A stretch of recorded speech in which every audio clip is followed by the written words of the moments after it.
Chapter 3. None of us, I imagine, slept very heavily or continuously that morning. Both the excitement of Lake's discovery and the mounting fury of the wind were against such a thing. So savage was the blast even where we were, that we could not help wondering how much worse it was at Lake's camp, directly under the vast unknown peaks that bred and delivered it. McTighe was awake at 10 o'clock and tried to get Lake on the wireless, as agreed, but some electrical condition in the disturbed air to the westward seemed to prevent communication. We did, however, get the Arkham, and Douglas told me that he had likewise been vainly trying to reach Lake. He had not known about the wind, for very little was blowing at McMurdo Sound, despite its persistent rage where we were. Throughout the day we all listened anxiously and tried to get Lake at intervals, but invariably without results. About noon a positive frenzy of wind stampeded out of the west, causing us to fear for the safety of our camp, but it eventually died down, with only a moderate relapse at 2 p.m. After 3 o'clock it was very quiet, and we redoubled our efforts to get Lake. Reflecting that he had 4 planes, each provided with an excellent short-wave outfit, we could not imagine any ordinary accident capable of crippling all his wireless equipment at once. Nevertheless, the stony silence continued, and when we thought of the delirious force the wind must have had in his locality we could not help making the most direful conjectures. By 6 o'clock our fears had become intense and definite, and after a wireless consultation with Douglas and Thorfinson I resolved to take steps toward investigation. The 5th aeroplane, which we had left at the McMurdo Sound supply cache with Sherman and 2 sailors, was in good shape and ready for instant use, and it seemed that the very emergency for which it had been saved was now upon us. I got Sherman by wireless and ordered him to join me with the plane and the 2 sailors at the southern base as quickly as possible, the air conditions being apparently highly favorable. We then talked over the personnel of the coming investigation party, and decided that we would include all hands, together with the sledge and dogs which I had kept with me. Even so great a load would not be too much for one of the huge planes built to our special orders for heavy machinery transportation. At intervals I still tried to reach Lake with the wireless, but all to no purpose. Sherman, with the sailors Gunnarsson and Larsen, took off at 7:30, and reported a quiet flight from several points on the wing. They arrived at our base at midnight, and all hands at once discussed the next move. It was risky business sailing over the Antarctic in a single airplane without any line of bases, but no one drew back from what seemed like the plainest necessity. We turned in at 2 o'clock for a brief rest after some preliminary loading of the plane, but were up again in 4 hours to finish the loading and packing. At 7:15 a.m., January 25th, we started northwestward under McTighe's pilotage with 10 men, 7 dogs, a sledge, a fuel and food supply, and other items including the plane's wireless outfit. The atmosphere was clear, fairly quiet, and relatively mild in temperature, and we anticipated very little trouble in reaching the latitude and longitude designated by Lake as the site of his camp. Our apprehensions were over what we might find, or fail to find, at the end of our journey, for silence continued to answer all calls dispatched to the camp. Every incident of that 4.5-hour flight is burned into my recollection because of its crucial position in my life. It marked my loss, at the age of 54, of all that peace and balance which the normal mind possesses through its accustomed conception of external nature and nature's laws. Thenceforward the 10 of us, but the student Danforth and myself above all others, were to face a hideously amplified world of lurking horrors which nothing can erase from our emotions, and which we would refrain from sharing with mankind in general if we could. The newspapers have printed the bulletins we sent from the moving plane, telling of our non-stop course, our 2 battles with treacherous upper-air gales, our glimpse of the broken surface where Lake had sunk his mid-journey shaft 3 days before, and our sight of a group of those strange fluffy snow cylinders noted by Amundsen and Bird as rolling in the wind across the endless leagues of frozen plateau. There came a point, though, when our sensations could not be conveyed in any words the press would understand, and a later point when we had to adopt an actual rule of strict censorship. The sailor Larson was first to spy the jagged line of witch-like cones and pinnacles ahead, and his shouts sent every one to the windows of the great cabin plane. Despite our speed, they were very slow in gaining prominence, hence we knew that they must be infinitely far off, and visible only because of their abnormal height. Little by little, however, they rose grimly into the western sky, allowing us to distinguish various bare, bleak, blackish summits, and to catch the curious sense of fantasy which they inspired as seen in the reddish Antarctic light against the provocative background of iridescent ice dust clouds. In the whole spectacle there was a persistent, pervasive hint of stupendous secrecy and potential revelation. It was as if these stark, nightmare spires marked the pylons of a frightful gateway into forbidden spheres of dream, and complex gulfs of remote time, space, and ultradimensionality. I could not help feeling that they were evil things, mountains of madness whose farther slopes looked out over some accursed ultimate abyss. That seething, half-luminous cloud background held ineffable suggestions of a vague, ethereal beyondness far more than terrestrially spatial, and gave appalling reminders of the utter remoteness, separateness, desolation, and aeon-long death of this untrodden and unfathomed austral world. It was young Danforth who drew our notice to the curious regularities of the higher mountain skyline, regularities like clinging fragments of perfect cubes, which Lake had mentioned in his messages, and which indeed justified his comparison with the dreamlike suggestions of primordial temple ruins on cloudy Asian mountaintops so subtly and strangely painted by Rurik. There was indeed something hauntingly Rurik-like about this whole unearthly continent of mountainous mystery. I had felt it in October when we first caught sight of Victoria Land, and I felt it afresh now.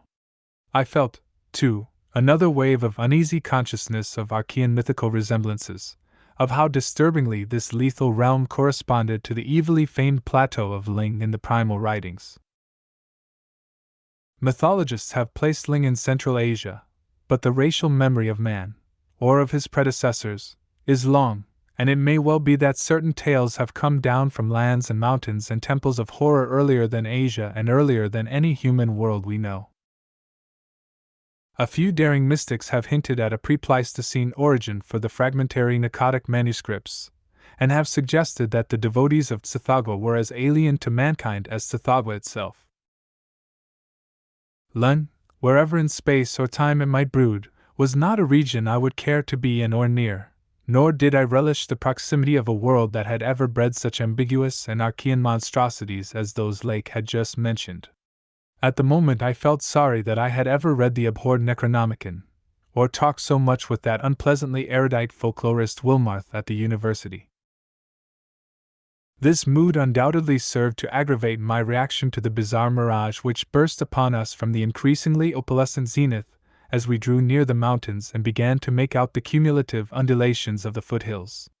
I had seen dozens of polar mirages during the preceding weeks, some of them quite as uncanny and fantastically vivid as the present sample, but this one had a wholly novel and obscure quality of menacing symbolism, and I shuddered as the seething labyrinth of fabulous walls and towers and minarets loomed out of the troubled ice vapors above our heads.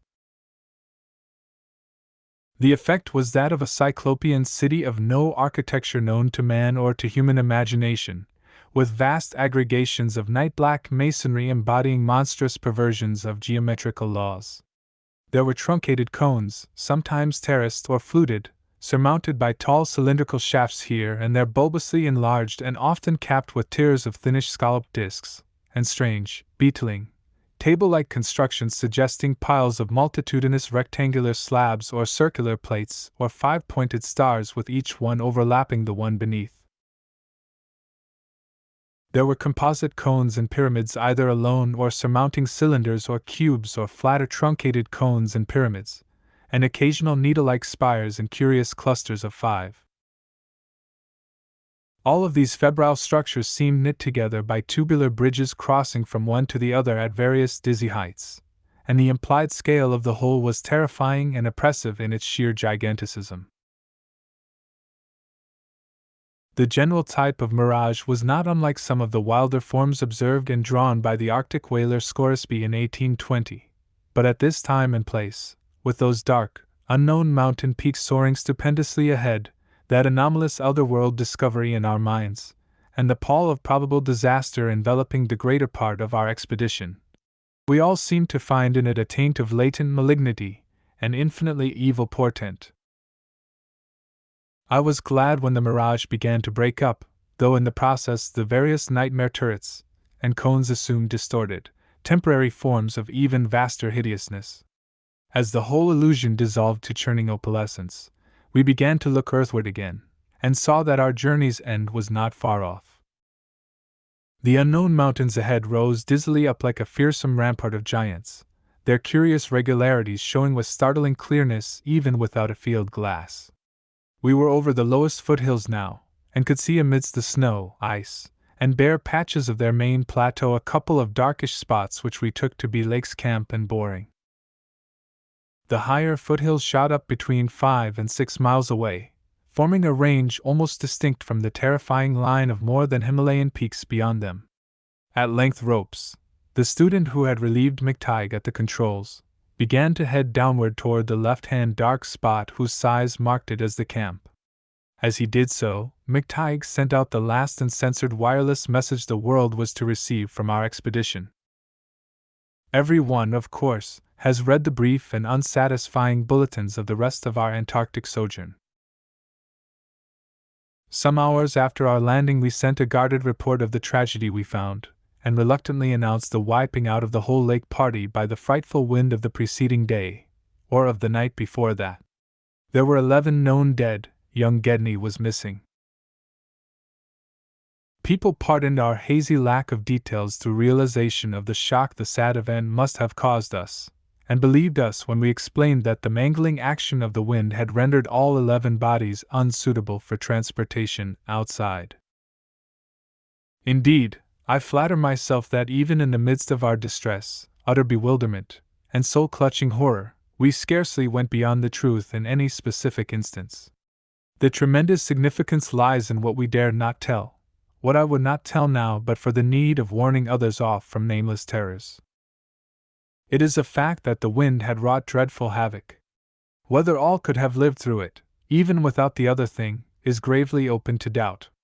The storm, with its fury of madly driven ice particles, must have been beyond anything our expedition had encountered before. One aeroplane shelter, all, it seems, had been left in a far too flimsy and inadequate state, was nearly pulverized, and the derrick at the distant boring was entirely shaken to pieces. The exposed metal of the grounded planes and drilling machinery was bruised into a high polish, and 2 of the small tents were flattened despite their snow banking. Wooden surfaces left out in the blast were pitted and denuded of paint, and all signs of tracks in the snow were completely obliterated. It is also true that we found none of the archaean biological objects in a condition to take outside as a whole. We did gather some minerals from a vast, tumbled pile, including several of the greenish soapstone fragments, whose odd 5-pointed rounding and faint patterns of group dots caused so many doubtful comparisons, and some fossil bones, among which were the most typical of the curiously injured specimens. None of the dogs survived, their hurriedly built snow enclosure near the camp being almost wholly destroyed. The wind may have done that, though the greater breakage, on the side next to the camp, which was not the windward one, suggests an outward leap or break of the frantic beasts themselves. All 3 sledges were gone, and we have tried to explain that the wind may have blown them off into the unknown. The drill and ice-melting machinery at the boring were too badly damaged to warrant salvage, so we used them to choke up that subtly disturbing gateway to the past which Lake had blasted. We likewise left at the camp the 2 most shaken up of the planes, since our surviving party had only 4 real pilots, Sherman, Danforth, McTighe, and Ropes, in all, with Danforth in a poor nervous shape to navigate. We brought back all the books, scientific equipment, and other incidentals we could find, though much was rather unaccountably blown away. Spare tents and furs were either missing or badly out of condition. It was approximately 4 p.m., after wide plain cruising had forced us to give Gedney up for lost, that we sent our guarded message to the Arkham for relaying, and I think we did well to keep it as calm and noncommittal as we succeeded in doing. The most we said about agitation concerned our dogs, whose frantic uneasiness near the biological specimens was to be expected from poor Lake's accounts. We did not mention, I think, their display of the same uneasiness when sniffing around the queer greenish soapstones and certain other objects in the disordered region, objects including scientific instruments, aeroplanes, and machinery, both at the camp and at the boring, whose parts had been loosened, moved, or otherwise tampered with by winds that must have harbored singular curiosity and investigativeness. About the 14 biological specimens we were pardonably indefinite. We said that the only ones we discovered were damaged, but that enough was left of them to prove Lake's description wholly and impressively accurate. It was hard work keeping our personal emotions out of this matter, and we did not mention numbers or say exactly how we had found those which we did find. We had by that time agreed not to transmit anything suggesting madness on the part of Lake's men, and it surely looked like madness to find 6 imperfect monstrosities carefully buried upright in 9-foot snow graves under 5-pointed mounds punched over with groups of dots and patterns exactly like those on the queer greenish soapstones dug up from Mesozoic or Tertiary times. The 8 perfect specimens mentioned by Lake seemed to have been completely blown away. We were careful, too, about the public's general peace of mind. Hence Danforth and I said little about that frightful trip over the mountains the next day. It was the fact that only a radically lightened plane could possibly cross a range of such height which mercifully limited that scouting tour to the 2 of us.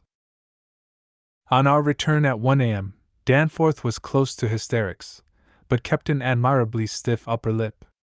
It took no persuasion to make him promise not to show our sketches and the other things we brought away in our pockets, not to say anything more to the others than what we had agreed to relay outside, and to hide our camera films for private development later on, so that part of my present story will be as new to Pabody, McTighe, Ropes, Sherman, and the rest as it will be to that world in general.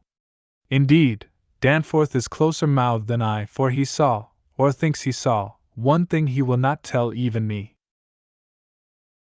As all know, our report included a tale of a hard ascent, a confirmation of Lake's opinion that the great peaks are of Archean slate, and other very primal crumpled strata unchanged since at least Middle Comanchean time, a conventional comment on the regularity of the clinging cube and rampart formations, a decision that the cave mouths indicate dissolved calcareous veins, a conjecture that certain slopes and passes would permit of the scaling and crossing of the entire range by seasoned mountaineers, and a remark that the mysterious other side holds a lofty and immense superplateau as ancient and unchanging as the mountains themselves, 20,000 feet in elevation, with grotesque rock formations protruding through a thin glacial layer and with low gradual foothills between the general plateau's surface and the sheer precipices of the highest peaks.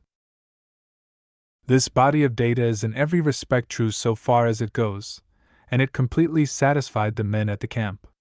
We laid our absence of 16 hours, a longer time than our announced flying, landing, reconnoitering, and rock collecting program called for, to a long mythical spell of adverse wind conditions, and told truly of our landing on the farther foothills.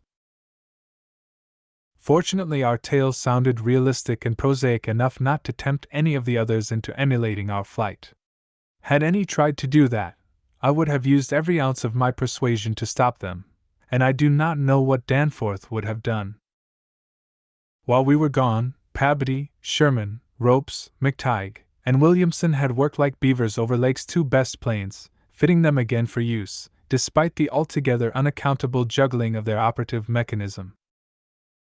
We decided to load all the planes the next morning and start back for our old base as soon as possible. Even though indirect, that was the safest way to work toward McMurdo Sound, for a straight-line flight across the most utterly unknown stretches of the aeon-dead continent would involve many additional hazards. Further exploration was hardly feasible in view of our tragic decimation and the ruin of our drilling machinery. The doubts and horrors around us, which we did not reveal, made us wish only to escape from this austral world of desolation and brooding madness as swiftly as we could. As the public knows, our return to the world was accomplished without further disasters.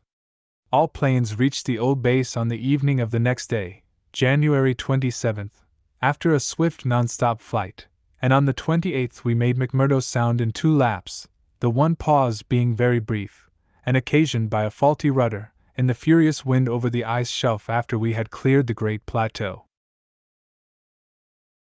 In 5 days more, the Arkham and Miskatonic, with all hands and equipment on board, were shaking clear of the thickening field ice and working up Ross Sea, with the mocking mountains of Victoria Land looming westward against a troubled Antarctic sky and twisting the wind's wails into a wide-range musical piping which chilled my soul to the quick. Less than a fortnight later we left the last hint of polar land behind us, and thanked heaven that we were clear of a haunted, accursed realm where life and death, space and time, have made black and blasphemous alliances in the unknown epochs since matter first writhed and swam on the planet's scarce-cooled crust. Since our return we have all constantly worked to discourage Antarctic exploration, and have kept certain doubts and guesses to ourselves with splendid unity and faithfulness. Even young Danforth, with his nervous breakdown, has not flinched or babbled to his doctors. Indeed, as I have said, there is one thing he thinks he alone saw which he will not tell even me, though I think it would help his psychological state if he would consent to do so. It might explain and relieve much, though perhaps the thing was no more than the delusive aftermath of an earlier shock. That is the impression I gather after those rare, irresponsible moments when he whispers disjointed things to me, things which he repudiates vehemently as soon as he gets a grip on himself again. It will be hard work deterring others from the great white South, and some of our efforts may directly harm our cause by drawing inquiring notice. We might have known from the first that human curiosity is undying, and that the results we announce would be enough to spur others ahead on the same age-long pursuit of the unknown. Lake's reports of those biological monstrosities had aroused naturalists and paleontologists to the highest pitch, though we were sensible enough not to show the detached parts we had taken from the actual buried specimens, or our photographs of those specimens as they were found. We also refrained from showing the more puzzling of the scarred bones and greenish soapstones, while Danforth and I have closely guarded the pictures we took or drew on the superplateau across the range, and the crumpled things we smoothed, studied in terror, and brought away in our pockets. But now that Starkweathermore party is organizing, and with a thoroughness far beyond anything our outfit attempted, if not dissuaded, they will get to the innermost nucleus of the Antarctic and melt and bore till they bring up that which we know may end the world. So I must break through all reticences at last, even about that ultimate, nameless thing beyond the mountains of madness. Thank you for watching. We are dedicated to curating literature into some of the best read-along audiobooks anywhere. Please support the channel by clicking like and subscribe. As our supporters grow, we will be able to improve the quality of our publications, add better voices, and make more great books available to our viewers. If you have any requests, feel free to message us anytime. ultimateaudiobooks.com